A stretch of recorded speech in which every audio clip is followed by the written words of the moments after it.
Greetings, friends. Saludos amigos. Al comenzar este nuevo año, me gustaría invitarles a que me acompañen en un viaje emocionante mientras exploramos lo que la Biblia tiene que decirnos sobre muchos temas importantes y relevantes para nosotros hoy.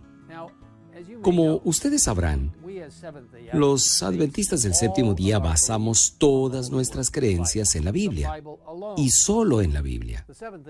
La Iglesia Adventista del séptimo día no tiene ni ha tenido nunca un credo establecido. En cambio, tenemos una colección de 28 creencias fundamentales que expresan lo que creemos que la Biblia enseña. Semana a semana, durante los próximos meses, exploraremos cada una de estas enseñanzas bíblicas una por una y aprenderemos cómo enriquecen nuestro caminar con el Señor. Hoy, sin embargo, quiero dedicar unos minutos a hablar sobre cómo se desarrollaron estas creencias. La Iglesia Adventista del Séptimo Día es un movimiento que comenzó a través del desarrollo providencial de la profecía bíblica para preparar a un pueblo para la segunda venida de Cristo. A mediados del siglo XIX, Dios levantó a un escéptico y reacio expredicador llamado Guillermo Miller para proclamar el mensaje del primer ángel de Apocalipsis 14. El versículo 7 dice: «Temed a Dios y darle gloria, porque la hora de su juicio ha llegado». Miles aceptaron ese mensaje creyendo que la venida de Cristo era inminente. Sin embargo, no todos aceptaron el mensaje y su rechazo por parte de las iglesias cristianas profesas se describe en el mensaje del segundo ángel. Apocalipsis 14:8, ha caído Babilonia. Cuando Jesús no vino como se esperaba el 22 de octubre de 1844, muchos se apartaron del movimiento adventista. Sin embargo, quedó un pequeño remanente decidido a escudriñar las Escrituras para una mejor comprensión. Mientras estudiaban en oración, vieron que el punto final de la profecía de los 2300 días de Daniel 8:14 no culminaba con la venida de Cristo a esta tierra, sino que marcaba el comienzo de una nueva fase de su ministerio en el santuario celestial. A medida que continuaron estudiando la Biblia en oración, con el corazón y la mente abiertos, se revelaron más verdades, como el significado completo de los mensajes de los tres ángeles de Apocalipsis 14, incluida la importancia de guardar el séptimo día, el santo sábado de Dios. Otras enseñanzas bíblicas también quedaron claras, como la no inmortalidad del alma y el estado de los muertos, la segunda venida de Cristo y más. Casi 10 años después de este gran chasco, el pequeño remanente se había convertido en casi 1000 creyentes. Y aunque todavía no tenían un nombre oficial, tenían un periódico oficial llamado La Revista Adventista y El Heraldo del Sábado. En la primera página del número del 15 de agosto de 1854 de esa publicación, se imprimió una breve declaración que enumeraba 5 doctrinas principales enseñadas por la revista. La lista incluía, número 1, la Biblia y solo la Biblia, la regla de fe y deber. Número 2, la ley de Dios, como se enseña en el Antiguo y Nuevo Testamento, es inmutable. Número 3, el advenimiento personal de Cristo y la resurrección de los justos antes del milenio. Número 4, la tierra restauró a su perfección y gloria del Edén, la herencia final de los santos. Y número 5, la inmortalidad solo por medio de Cristo para ser entregada a los santos en la resurrección. En 1863, una fecha muy importante para mantener en nuestra mente, el grupo se organizó oficialmente y eligió el nombre Adventista del Séptimo Día, reflejando 2 creencias prominentes. Número 1, la importancia del sábado, el séptimo día. Y número 2, esperando la segunda venida de Cristo Jesús. La primera declaración formal de creencias de la Iglesia se publicó en 1872 bajo el título Una declaración de los principios fundamentales enseñados y practicados por los adventistas del séptimo día. Esta enumeraba 25 puntos extraídos del estudio de la Biblia y comienza con la declaración de que deseamos que se entienda claramente que no tenemos artículos de fe, credo o disciplina aparte de la Biblia, explicando que era una breve declaración de lo que es y ha sido con gran unanimidad sostenido por los adventistas del séptimo día. La declaración de los principios fundamentales se publicó de nuevo, esta vez en el primer número de la revista Signs of the Times, el 4 de junio de 1874. Fue publicado nuevamente en 1875 y una vez más en 1889 con algunas notas a pie de página. La siguiente declaración de nuestras creencias llegó 42 años después. Algunos de los puntos anteriores se combinaron haciendo un total de 22 creencias y se le cambió al nombre Creencias Fundamentales de los Adventistas del Séptimo Día. Estas fueron publicadas en el anuario o Yearbook de los Adventistas del Séptimo Día en 1931 y en el Manual de la Iglesia de 1932. A través de los años se realizaron algunos cambios de estilo y revisiones menores, además de algunas otras revisiones. Para 1980, las creencias fundamentales incluían 27 puntos y fueron adoptadas en la sesión de la Asociación General de 1980 celebrada en Dallas, Texas. Estas creencias fundamentales son dinámicas y a medida que la Iglesia es guiada por el Espíritu Santo hacia una comprensión más completa de la verdad bíblica, puede aumentar su lista de creencias. En el año 2005, sintiendo que se necesitaba una nueva creencia fundamental, los delegados a la sesión de la Asociación General celebrada en San Luis, Missouri, ese año, votaron la declaración Creciendo en Cristo, que se agregó a las creencias fundamentales, llevando el total a 28. Si bien todavía tenemos 28 creencias fundamentales, el formulario actual es el resultado de las revisiones de redacción realizadas en la Asociación General de 2015, celebrada en San Antonio, Texas. Alabo a Dios por cómo el Señor ha guiado este movimiento paso a paso hacia una comprensión más completa de quién es Él, quiénes somos nosotros y cuáles son sus maravillosos planes para nosotros, como se revela en las Sagradas Escrituras. Espero reunirme con ustedes nuevamente la próxima semana mientras nos sumergimos más profundamente en la palabra de Dios. Permítanme orar con ustedes mientras pedimos que Dios nos guíe en todo lo que estamos estudiando. Padre nuestro que estás en los cielos, te damos gracias por la palabra de Dios. Gracias por dárnosla como tus preciosas instrucciones para nosotros, palabras de verdad y vida. Palabras que nos ayudarán a encontrar claridad en nuestra experiencia diaria contigo y con otros. Pero lo más importante, que nos llevan al pie de la cruz, a la palabra viva, Jesucristo. Gracias por la palabra escrita. Gracias por la palabra viva y gracias por darnos una imagen clara de cómo será nuestro futuro, la eternidad contigo. Todo por la gracia y los méritos de Cristo Jesús. Lo pedimos en el nombre de Jesús. Amén. In Jesus' name, amen.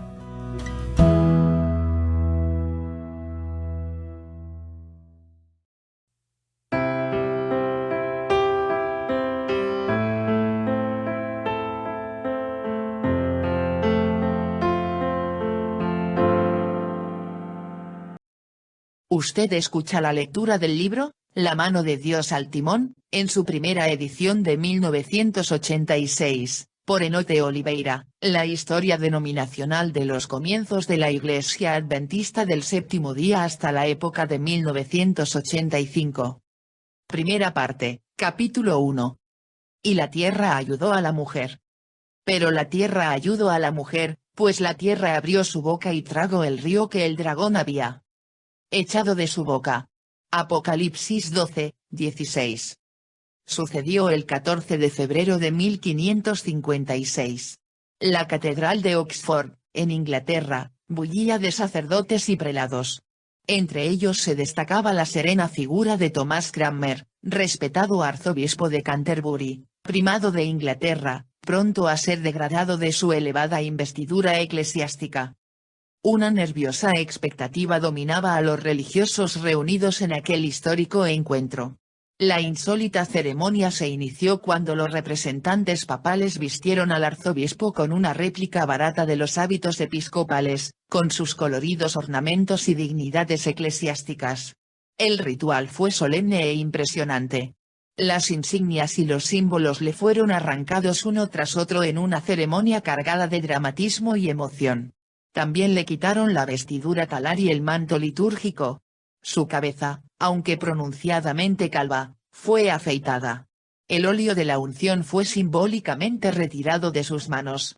Y cuando finalmente quedó destituido de todas las dignidades inherentes a su elevado oficio, se oyó una voz grave y solemne que repercutía entre las arcadas de la gran iglesia. Era el obispo Bonner anunciando el fin del humillante ritual. Cranmer había sido degradado. Todos los vestigios de su autoridad eclesiástica le habían sido quitados. Con todo, este desusado melodrama fue apenas el preludio de un episodio más intenso, ocurrido un mes más tarde.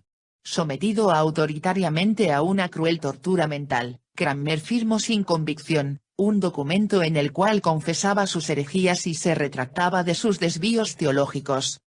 Llevado después a otra ceremonia especial en la iglesia de Santa María, a fin de confesar públicamente su extravío espiritual y exhortar a los herejes a abandonar sus malos caminos, sorprendió a todos cuando anunció su firme determinación de no violar jamás su conciencia, renunciando a convicciones cristalizadas. Esta mano que firmó el documento que contiene mi confesión deberá ser la primera en ser consumida en las llamas del fuego inquisidor, declaró solemnemente. Y añadió, rechazo al Papa por ser enemigo de Cristo. Lo rechazo por sus falsos dogmas. En lo que atañe a los sacramentos. Su discurso fue abruptamente interrumpido y su voz sofocada por otras voces que se unieron en una protesta histérica y satánica. Arrastrado por la multitud fuera del santuario, después fue condenado por los tribunales de la Iglesia. Con un heroísmo reconocido por los mismos verdugos, sucumbió en medio de las llamas crepitantes de otra de las criminales hogueras encendidas por la intolerancia medieval. Aquella mano, en realidad, no merecía ser destruida por el fuego, ya que había sido responsable de la redacción del Book of Common Prayer, libro de la oración común, uno de los clásicos de la literatura cristiana, usado por la Iglesia en Inglaterra en sus servicios litúrgicos. Cranmer fue un mártir más entre los millones inmolados en el altar de la intolerancia religiosa, víctimas de la coerción y del autoritarismo. Pereció porque osó levantar la voz contra la dominante degeneración de la fe cristiana. El cristianismo vivía entonces un periodo sombrío de su historia. El evangelio predicado por Cristo y sus apóstoles se había contaminado en las fuentes corrompidas del paganismo. Aunque profesando aceptar a Jesús como el Hijo de Dios y creer en su muerte y resurrección, la mayoría de los cristianos perdieron de vista la malignidad del pecado y no sentían ya necesidad de la gracia redentora del Evangelio. El germen de la idolatría producía su obra funesta. Dogmas, ritos supersticiosos y ceremonias de origen pagano se introdujeron en el seno de la Iglesia, incorporándose a la fe de los profesos seguidores de Cristo. La pluma inspirada, con notable vehemencia, describe las condiciones espirituales de aquellos días, diciendo: prevalecían el fraude, la avaricia y la lascivia. No había crimen que no se cometiera para obtener riquezas o escalar posiciones. Los palacios de los papas y los prelados eran escenarios del libertinaje más degradante. Algunos de los pontífices reinantes cometieron crímenes tan repugnantes que los gobernantes seculares trataron de deponer a esos dignatarios de la Iglesia como monstruos demasiado viles para ser tolerados sobre el trono. Por siglos no progresaron la ciencia, las artes ni civilización. Una parálisis moral e intelectual se apoderó de la cristiandad. Sobre la iglesia apóstata flameaba el negro estandarte de Satanás. Grupos minoritarios protestaban en vano contra los desvíos de la iglesia, reclamando reformas vigorosas tendientes a la restauración de la fe que ha sido una vez dada a los santos. Empero, sus voces eran siempre reducidas al silencio por la mayoría inconversa, apoyada en la aplastante fuerza de los números. Uniéndose al Estado en un matrimonio adulterino, Roma pasó a emplear el brazo secular en el manejo de las armas temporales, con el objeto de silenciar a los fieles portaestandartes del Evangelio apostólico. Entonces se desencadenó una persecución brutal, obstinada y sin cuartel contra los fieles disconformes con las aberraciones paganas introducidas en el seno del cristianismo. Este despotismo religioso se inspiró en el pensamiento de Tomás de Aquino, de 1225 hasta 1274, teólogo medieval, llamado también Doctor Angélico, quien con argumentos discutibles había defendido la pena de muerte para los herejes, los corruptores de la fe cristiana. Inocencio III, de 1198 hasta 1216, cuyo pontificado se destacó por la vileza del carácter, instituyó desde las entrañas de su absolutismo el execrable Tribunal de la Santa Inquisición, y proclamó la sangrienta extirpación de las minorías disidentes, insatisfechas con los desvíos y las corrupciones de la Iglesia. Al percibir las intenciones sanguinarias de Roma, millares buscaron refugio en los valles, en las cavernas de las montañas, en los lugares desiertos y solitarios. Cumplíase así el vaticinio inspirado: la mujer, Iglesia, huyó al desierto, donde tiene lugar preparado por Dios, para que allí la sustenten por 1260 días. Traduciendo la determinación de aquellos fieles exiliados, Elena Gould de White escribió: determinaron mantenerse leales a Dios y conservar la pureza y sencillez de su fe. Se efectuó una separación.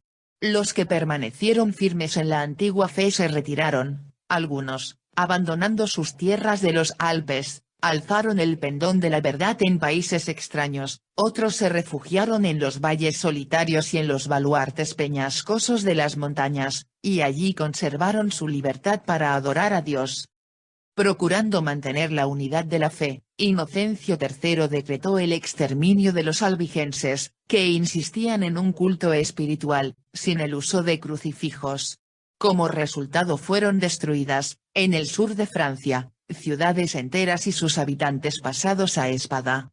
Siguiendo instrucciones de Roma, fueron también perpetradas atrocidades innominables por el duque de Alba con las minorías cristianas de los Países Bajos. El número de los que fueron ejecutados, según Gibbon, durante un corto reinado del terror, excedió en mucho al número de mártires habido en el espacio de 3 siglos en el Imperio Romano.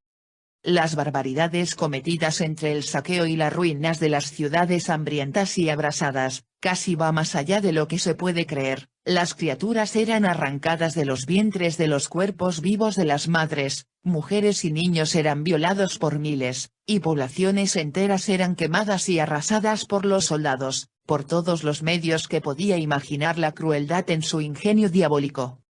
En los anales de la crueldad humana, ocupa un lugar destacado la despiadada tempestad de sangre que se abatió sobre Francia en la noche del 24 de agosto de 1572, la trágica noche de San Bartolomé. Millares de cristianos fueron despertados de su tranquilo sueño, arrastrados a la calle y brutalmente asesinados. Nobles y campesinos, ancianos, mujeres indefensas y hasta criaturas fueron juntamente torturados y exterminados a sangre fría. Las víctimas han sido variablemente calculadas entre 10.000 y 100.000. El violento ataque, consumado con inconcebible furia, suscitó una onda de horror, espanto e indignación. La jerarquía religiosa, sin embargo, celebró el salvaje genocidio con aclamaciones festivas. Cuando la noticia de la matanza llegó a Roma, el regocijo del clero no tuvo límites. El cardenal de Lorena premió al mensajero con 1000 duros, el cañón de San Angelo tronó en alegres salvas, Se oyeron las campanas de todas las torres, innumerables fogatas convirtieron la noche en día, y Gregorio XIII, acompañado de los cardenales y otros dignatarios eclesiásticos, se encaminó en larga procesión hacia la iglesia de San Luis, donde el cardenal de Lorena cantó el Te Deum. En efecto, Roma se mostraba embriagada de la sangre de los santos, y de la sangre de los mártires de Jesús. El Tribunal del Santo Oficio, creado por Inocencio III por decisión del Concilio de Tolosa, además de haber instigado cruelísimas persecuciones, sentenció a muerte a Enrique Boes, Guiscard, Hamilton, Latimer, Cranmer, Hus, Jerónimo, Savonarola y muchos otros piadosos líderes religiosos. Los autos de fe ahogaron en un océano de sangre todos los intentos de preservar la pureza y sencillez de la fe que caracterizaron a la Iglesia cristiana primitiva. Indiferente a los crímenes repugnantes cometidos contra los derechos humanos, Roma parecía empeñarse con redoblado vigor en su saña perseguidora. Y la serpiente, Satanás, arrojó de su boca, tras la mujer, Iglesia, agua como un río, para que fuese arrastrada por el río. Satanás intensificó su furor asesino por intermedio del despotismo eclesiástico, lanzando poderosas cruzadas, aguas como un río, que, con violencia y atrocidades sin cuento, pretendían extirpar las herejías, y miles, de los cuales el mundo no es digno, sucumbieron regocijándose por ser tenidos por dignos de sufrir por la causa de la verdad. Si aquellos días no fuesen acortados, nadie sería salvo, dice el Señor en su sermón profético. A pesar de la gran tribulación, la Iglesia de Cristo permaneció imbatible. El calabozo, la tortura, el patíbulo, la fuerza y la hoguera fueron insuficientes para disuadirlos de su lealtad para con Dios y para con su conciencia. Aunque ultrajados, cubiertos de infamia, estigmatizados como la escoria del mundo, permanecieron firmes como viendo al invisible. No obstante, Dios, en su misericordia para con su pueblo, abrevió el tiempo de su terrible prueba. Pero la tierra ayudó a la mujer, Iglesia, pues la tierra abrió su boca y tragó el río que el dragón había echado de su boca. Con los triunfos de la Reforma del siglo XVI, las cruzadas promovidas contra los elegidos de Dios perdieron su ímpetu original. Se multiplicaron los defensores de la verdadera fe. Con el triunfo protestante logrado en Alemania, Suiza, Holanda, Noruega y Suecia, el poder perseguidor de Roma quedó circunscripto dentro de una jurisdicción más limitada. Y las multitudes, víctimas de la intolerancia, la opresión y el despotismo, buscaron refugio en las tierras conquistadas por la Reforma, donde fueron recibidas afectuosamente y tratadas con dignidad y ternura. La revolución religiosa, en marcha en aquel entonces, proporcionó a Inglaterra las condiciones indispensables para la implantación de una religión nacional. La supremacía papal fue rechazada y en su lugar el rey se entronizó como cabeza de la Iglesia. Sin embargo, muchas costumbres y ceremonias de origen romano permanecieron incorporadas a su culto. Gradualmente, el derecho de cada ciudadano a adorar a Dios según los dictámenes de su propia conciencia, pasó a ser ignorado. El monarca llegó a exigir que todos los ciudadanos aceptasen los dogmas y la liturgia formulados por la Iglesia oficial. Se le prohibió al pueblo, so pena de fuertes multas, prisión y destierro, que asistiera a cualesquiera reuniones religiosas que no fueran las sancionadas por la Iglesia. Los que no pudieron dejar de reunirse para adorar a Dios, tuvieron que hacerlo en callejones oscuros, en sombrías buhardillas y, en estaciones propicias, en los bosques a medianoche. Muchos sufrieron por su fe. Las cárceles rebosaban. Las familias eran divididas. Sin embargo, Dios estaba con su pueblo y la persecución no podía acallar su testimonio. Durante el reinado de Jacobo I de 1603 hasta 1635, muchos líderes religiosos disidentes fueron perseguidos, lanzados en sombrías mazmorras y finalmente ejecutados. Juan Greenwood, dirigente de un grupo llamado Padres Peregrinos, pagó con sangre su inconformidad con los restos de idolatría existentes en el culto oficial. Sus seguidores decidieron entonces que Inglaterra había dejado de ser lugar habitable. Con sorprendente arrogancia el rey declaró su disposición de hacer que los disidentes se conformaran o de lo contrario, que fueran expulsados del país, o tratados todavía peor. La amenaza era seria. Urgía tomar medidas de resguardo. Vislumbrando días sombríos, los padres peregrinos decidieron con su pastor, Juan Robinson, cruzar el Canal de la Mancha y establecerse en las tierras libres de Holanda, territorio conquistado por la Reforma. Posteriormente planearon cruzar las aguas del Atlántico, teniendo en vista alcanzar las playas de la América del Norte, donde soñaban establecer una iglesia sin papa y un estado sin rey. Simultáneamente con los movimientos de la Reforma en Europa, los navegantes ibéricos, recorriendo mares nunca antes navegados, descubrieron el Nuevo Mundo. Dios, en sus insondables designios, estaba preparando otro lugar de refugio para la mujer, su iglesia, entonces afligida por la espada inclemente al servicio del autoritarismo. Después de 3 años de planificación, los peregrinos parecían estar preparados para iniciar el gran viaje a través del Atlántico. Comenzaron la heroica aventura en una vieja embarcación llamada Speedwell, el 22 de julio de 1620. Cuando el viento hinchó las velas, expresaron entre lágrimas, oraciones y cantos de loor a Dios su determinación de seguir rumbo al occidente, con el propósito de encender en el Nuevo Mundo la llama de la libertad. No tardaron, empero, en llegar a la conclusión de que el viejo barco en que habían iniciado el viaje no ofrecía seguridad suficiente para la travesía marítima. Decidieron, por tanto, en Plymouth, Inglaterra, tomar otro barco, el Mayflower, con el cual continuaron la gran epopeya en dirección a lo desconocido. Eran en total 102 los pasajeros que iniciaron, el 6 de septiembre de 1620, la segunda etapa del extenso itinerario. 2 pasajeros adicionales fueron añadidos posteriormente al grupo, bebés que nacieron durante el viaje. Después de una tormentosa aventura que duró 67 días, el Mayflower ancló junto al litoral del nuevo continente, en un día invernal de noviembre.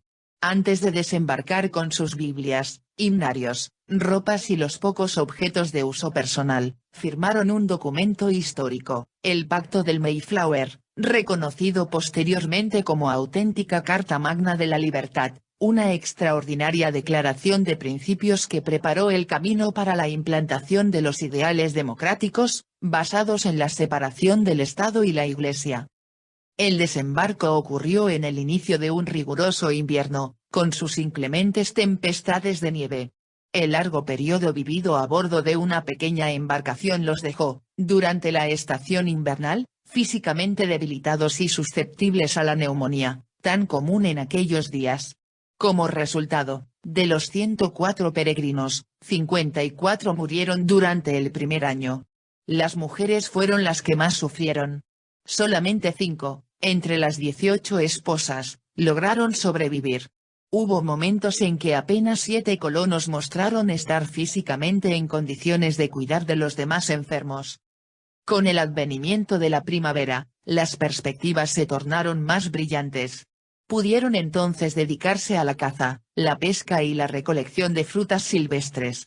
La plantación de maíz produjo buenos resultados. La construcción de casas fue acelerada y las relaciones con los indios, que al principio se caracterizaron por la hostilidad, se tornaron cordiales y pacíficas. Guillermo Bradford, describiendo las impresiones vividas durante aquella transición de estaciones, se expresó así. Pasado el invierno, todas las cosas se nos presentaban con el aspecto de haber sido azotadas por las tormentas. El país entero, lleno de bosques y matorrales, ofrecía un panorama salvaje. Si mirábamos hacia atrás, estaba el rugiente océano que habíamos atravesado y que ahora significaba una barrera y un abismo que nos separaba del mundo civilizado. ¿Qué podría ahora sostenernos sino el Espíritu de Dios y su gracia?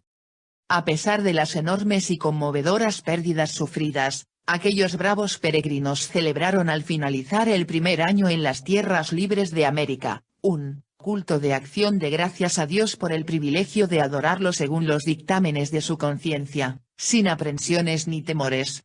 Aquella celebración fue el embrión de una festividad que pasó a integrar la tradición norteamericana al conmemorar oficialmente cada año, el último jueves de noviembre, el Día de Acción de Gracias a la fuente de toda buena dádiva y todo don perfecto. 8 años más tarde los puritanos, acosados también por las persecuciones religiosas en el Viejo Mundo, y a semejanza de los peregrinos, emigraron hacia América. Por millares salieron los cuáqueros de Inglaterra, donde centenares de ellos habían sido encarcelados y muchos habían sufrido el martirio. En Nueva Jersey, Delaware y Pensilvania fundaron ciudades prósperas en medio de las feraces tierras a cuyo cultivo se dedicaron, bajo las garantías de una libertad que no habían conocido en su patria. Como otorgaban esta libertad a otros, ello atrajo a muchos inmigrantes, luteranos, menonitas, moravos, etc. Llegaron también hugonotes de Francia, especialmente después de la revocación del Edicto de Nantes por Luis XIV, en 1685. En efecto, una vez más la tierra ayudó a la mujer, Iglesia, proporcionándole refugio y seguridad en momentos de angustia y tribulación. Cuando los peregrinos partieron de Holanda rumbo a las playas de América, Juan Robinson, su pastor, impedido de acompañarlos, se expresó así en un memorable discurso de despedida. Hermanos, dentro de muy poco tiempo vamos a separarnos y solo el Señor sabe si viviré para volver a ver vuestros rostros, pero sea lo que fuere lo que el Señor disponga, yo os encomiendo a Él y os exhorto ante Dios y sus santos ángeles a que no me sigáis más allá de lo que yo he seguido a Cristo. Si Dios quiere revelaros algo por medio de alguno de sus instrumentos, estad prontos a recibirlo como lo estuvisteis para recibir la verdad por medio de mi ministerio, pues seguro estoy de que el Señor tiene más verdades y más luces que sacar de su santa palabra. Juan Robinson parecía intuir los grandes planes de Dios para su iglesia. Después de la densa noche medieval, surgió la Reforma inaugurando un esplendoroso amanecer. Mas la senda de los justos es como la luz de la aurora, que va en aumento hasta que el día es perfecto. Dios habría de iluminar a su iglesia con todo su fulgor, restaurando las verdades que la apostasía medieval ocultó entre las sombras de su sistema religioso. La luz del cielo habría de incidir sobre la iglesia en forma gradual y constante hasta que el día fuese perfecto. Sí, Robinson se expresó correctamente cuando declaró que el Señor tiene más verdades y más luces que sacar de su santa palabra. Una nueva nación se estaba gestando por medio de un pueblo heterogéneo, procedente de muchas nacionalidades. Aunque representando diferentes lenguas y culturas, los inspiraba un sentimiento común, el amor a la libertad. La Biblia era para ellos la base de la fe, la fuente de la sabiduría y la carta magna de la libertad. Sus principios se enseñaban cuidadosamente en los hogares, en las escuelas y en las iglesias, y sus frutos se hicieron manifiestos, en lo que se ganó en inteligencia, en pureza y en templanza. Emergía en el mundo occidental una nueva sociedad saturada de fe e impregnada de fervor religioso. El futuro de una gran nación estaba siendo moldeado con aptitud e ingenio. Una providencia vigilante preparaba la cuna para el nacimiento de un movimiento profético.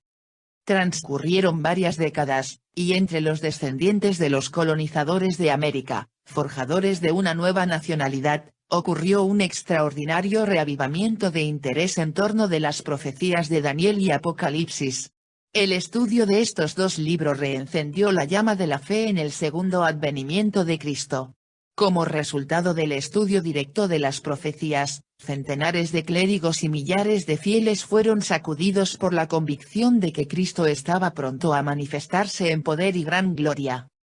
Y mientras proseguían escudriñando las profecías, vieron sus conclusiones confirmadas en un evento insólito que, para ellos, significó el inequívoco cumplimiento de las palabras de Jesús en su sermón profético, e inmediatamente después de la tribulación de aquellos días, el sol se oscurecerá, y la luna no dará su resplandor. Fue el 19 de mayo de 1780, cuando entre las 10 y las 11 de la mañana, el sol perdió gradualmente su fulgor natural, suscitando justificadas aprensiones y temores. Refiriéndose a aquel extraño fenómeno, R. M. Devens escribió: tal vez el fenómeno más misterioso e inexplicado de su especie en la vasta sucesión de acontecimientos de la naturaleza, durante el último siglo, ha sido el día oscuro del 19 de mayo de 1780. Que provocó intensa alarma y pánico en millares de mentes, y confusión en las mismas criaturas brutas, habiendo huido las gallinas desorientadas a sus gallineros, los pájaros a sus nidos y los animales a sus dependencias. En efecto, millares de personas de aquel tiempo se convencieron de que había llegado el fin de todas las cosas terrestres. Otro grande y sorprendente acontecimiento ocurrió el 13 de noviembre de 1833, cuando un deslumbrante espectáculo de fuegos de artificio siderales fue presenciado por millares de personas, principalmente en la costa este de los Estados Unidos. Los piadosos estudiantes de las profecías identificaron en la lluvia de estrellas fugaces las palabras proféticas de Jesús. Y las estrellas caerán del cielo. Durante algunas horas, el firmamento de todos los Estados Unidos estuvo en ígnea conmoción. Ningún fenómeno celeste ocurrió jamás en este país desde su inicio que haya sido contemplado con tan intensa admiración por cierta clase de personas o con tanto temor y pánico por otras. Durante sus 3 horas de duración, se pensaba que el día del juicio estaba apenas aguardando la salida del sol. Con profundo y reverente temor, asociaron aquella lluvia meteórica con la exhortación del Señor: cuando estas cosas comiencen a suceder, erguíos y levantad vuestra cabeza, porque vuestra redención está cerca. Así se cristalizaba el ideal de la esperanza adventista. Y esta tierra, libre que, en cumplimiento de los oráculos divinos, ofreció a la mujer protección y abrigo, pasó a ver y atestiguar la marcha triunfal de una caravana de heraldos de la bienaventurada esperanza, fieles precursores de la proclamación mundial del triple mensaje angélico. La Iglesia fue pequeña en su nacimiento, y surgió de los escombros de un gran chasco. Desde su comienzo hubo quienes preveían, y aún deseaban, su fracaso. Todavía los hay actualmente. Pero también hubo quienes creyeron en su triunfo y trabajaron para lograrlo. Confiados en la dirección divina, hombres y mujeres invirtieron todo lo que tenían en esta causa, tiempo, bienes y hasta la vida misma. Si en algún momento la nave adventista pareció vacilar en el mar de incertidumbre que asolaba al mundo, por otro lado, alentaba en toda la certeza de que una mano poderosa estaba al timón, conduciéndola con rumbo seguro. La Iglesia crece y se agiganta. Pero no debemos ignorar sus orígenes, su historia. Vale la pena conocer las peripecias que afrontó en el pasado y sacar lecciones en cuanto a su futuro, con la certeza de que la mano de Dios continúa al timón.